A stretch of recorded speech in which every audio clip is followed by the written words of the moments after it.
1.6, we're going to be subtracting integers. So again, if we go ahead and if we kind of think of the number line to start,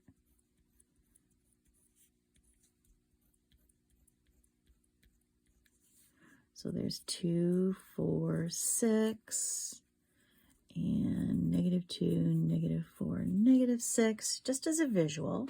So if I want to take 4 minus 6, if I start at 4, now since I'm subtracting 6, I'm going to go to the left, 1, 2, 3, 4, 5, 6. You can see that I end up at -2. 1 minus 6, if I start off at 1, then I want to go to the left because I'm subtracting 6. 1, 2, 3, 4, 5, 6. You can see I end up with a -5, so I'm going into the negative zone. 27 minus 30, well, we can't do that on the number line I have there, but think of it. If I take 27, if I want to go to the left 30, well, if I go to the left 27, I end up at 0, and then go 3 more, I end up at -3. So, what's the rule for subtracting numbers or subtracting integers? So subtracting means that we add the opposite of the second number to the first. So what we do is we change the subtraction problem to an addition problem. The subtraction sign becomes addition, and we change the sign of the second number. Since this is a positive b, we change it to a negative b. And then we just add. So for example, rewrite each subtraction as a addition and combine. So if I were to rewrite this as an addition problem, it would be 15 plus -5. Change the subtraction sign to addition and change the 5 to a -5. And now it's an addition problem, which we just reviewed. So how do I add two numbers with different signs? I take the sign of the larger absolute value as the sign of my answer, and I find the difference, and 15 minus 5 is 10. Now, I know that you could do 15 minus 5 without changing it to an addition problem. I hope you can anyway. But for our purposes here, we're going to change each one to an addition problem. So this would change to 20 plus -13. And again, we're adding now two numbers with different signs. So since 20 has the larger absolute value, our answer is going to be positive. And what is the difference between 20 and 13? It's 7. 45 minus 45, I know you know it's 0, but let's change it to its related addition problem. So 45 plus -45. And since those are additive inverses or opposites, we know that, yep, we get 0 for an answer.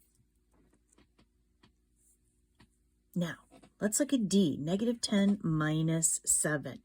So if I change it to its related addition problem, it'd be -10 plus -7. Change the subtraction to addition and change the 7 to a -7. So here I'm adding two numbers with the same sign. So remember, if I'm adding two numbers with the same sign, the answer is going to be that sign, and we add the absolute values. Now, another thing that I want to mention is, think of your number line. If you can just picture it in your head, if you start at -10 and you subtract 7, which means you go to the left 7, do you see where you would be sitting on -17? You can always picture your number line. Well, let's rewrite E as its related addition problem. So this would be -12, change the subtraction to addition. This time I would change the -8 to a +8. So if I'm doing -12 plus 8, I'm adding two numbers with different signs. So it's going to be negative because 12 has the larger absolute value.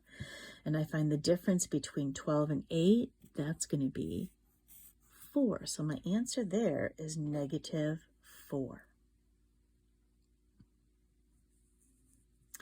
If we look at F, it would be 5 change the subtractions to addition, and change the sign of the 9 to negative.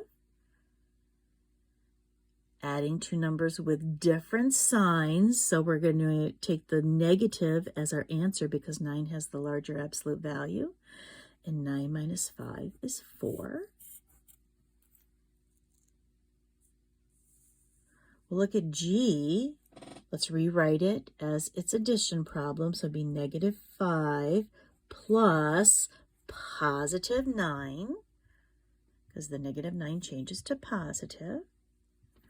So here I'm adding two numbers with different signs. So my answer is going to be positive because the 9 has the larger absolute value. And 9 minus 5 is 4. Let's rewrite H. So that would be 5. The subtraction sign changes to addition. And we would change the negative 9 to a positive 9. And obviously 5 plus 9 is 14. Couple more here.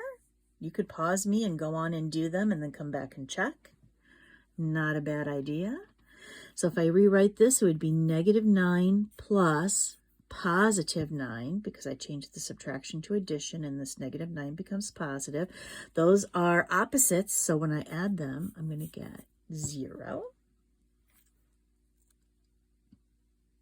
Let's look at J. Now it's all subtraction, but I have to go in order from left to right. So we'll start with 18 minus 6. Well, I know that that's 12. And then I'm going to do 12 minus 2. I know that that's 10.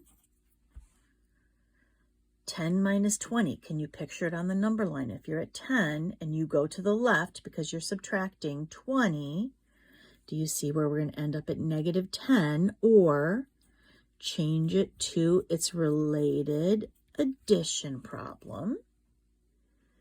And because I'm adding two numbers with different signs, my answer is going to be negative, and I find the difference between 20 and 10, and I get the same answer that I thought it was going to be, which is negative 10.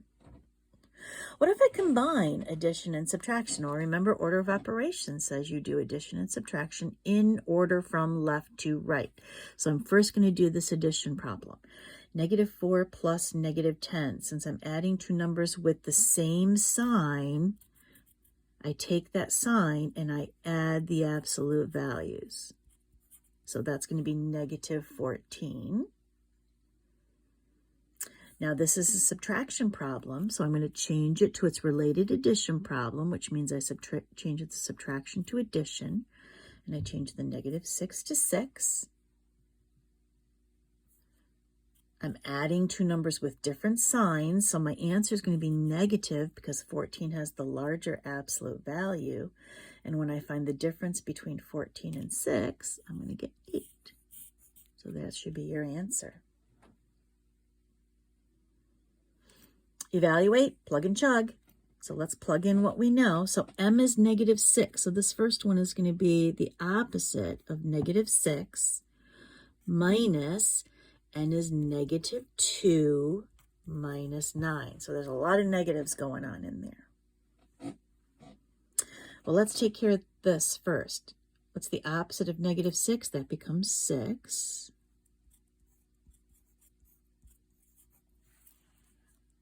So I have a subtraction problem. What am I going to do the subtraction problem? Well, I'm going to change it to its related addition. So 6 plus 2. And we know 6 plus 2 is simply 8. What's 8 minus 9? Well, if I change it to its related addition problem, that would be 8 plus negative 9. And again, if you do 8 minus 9 and get the right answer, you're fine. But I'm going to show this step. So here I'm adding two numbers with different signs. So since 9 has the larger absolute value, my answer is going to be negative. And finding the difference between 9 and 8, you're going to get 1. Subtracting integers is what we just went over as a quick review.